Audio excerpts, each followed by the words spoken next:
열왕열왕 시작합니다. 이민찬 기자가 나왔고요. 첫 번째 주제 보시죠. 자, 다음은 누구? 민주당의 다음 타겟 누굽니까? 사법부라는 말이 나옵니다. 네, 지금 월성 1호기 관련 자료를 삭제한 산업부 공무원들이 구속이 됐잖아요.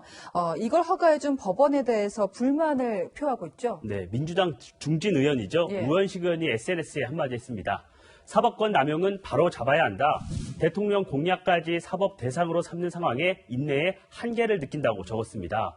앞서 어제 새벽 진중권 전 교수가 검찰 손보는 작업이 끝나면 권력의 칼은 사법부로 향할 것이라고 예측했는데 네. 이게 맞아떨어진 겁니다. 자, 그런데 실제로 우 의원 말에 좀 어폐가 있는 것이 대통령 공약이었던 탈원전 정책을 문제 삼은 게 아니라 법원이 절차에 대한 위법성 판단, 그러니까 증거인멸을 했느냐에 대한 판단을 한 거 아닙니까? 맞습니다. 구속된 산업부 공무원은 2명이죠. 예.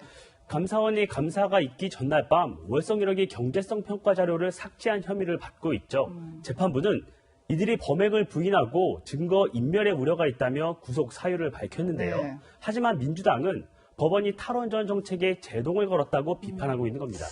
네, 법원이 제동을 건 건 정책이 아니라 절차인데요. 자, 이전에도 여권이 법원에 대해서 질타한 적이 있죠. 맞습니다. 김경수 전 경남지사가 1심에서 유죄 판결을 받았을 때인데요. 사법부를 공개적으로 질타했습니다. 법과 양심에 따라야 할 판결이 보신과 보복의 수단이 되고 있습니다. 사법부에 문제가 있다면 개혁해야 한다는데 반대할 국민은 없겠죠. 그렇죠. 하지만 개혁의 잣대는 국민들이 공감할 수 있어야 할 것 같습니다. 네. 자, 다음 주제 보겠습니다. 네. 자, 피해자 김학의, 별장 성접대 사건에 연루됐었잖아요. 네. 김학의 전 법무부 차관이 피해자다 이런 주장이 나왔죠. 네. 국민의힘이 공익 제보를 받았다면서 긴급 기자회견을 했는데요. 들어보시죠. 민간인 김학의 전 법무부 차관의 실시간 출국 정보 등을 100여 차례 이상 불법으로 뒤졌습니다. 민간인을 대통령이 미워한다는 이유 하나만으로 불법 사찰했습니다.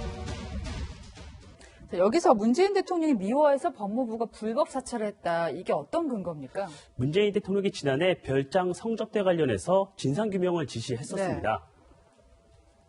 과거에 있었던 의적인 부실, 비호, 은폐 수사국에 대해 명명백백하게 밝혀내지 못한다면 사정기관으로서의 공정성과 공신력을 회복할 수 없을 것입니다.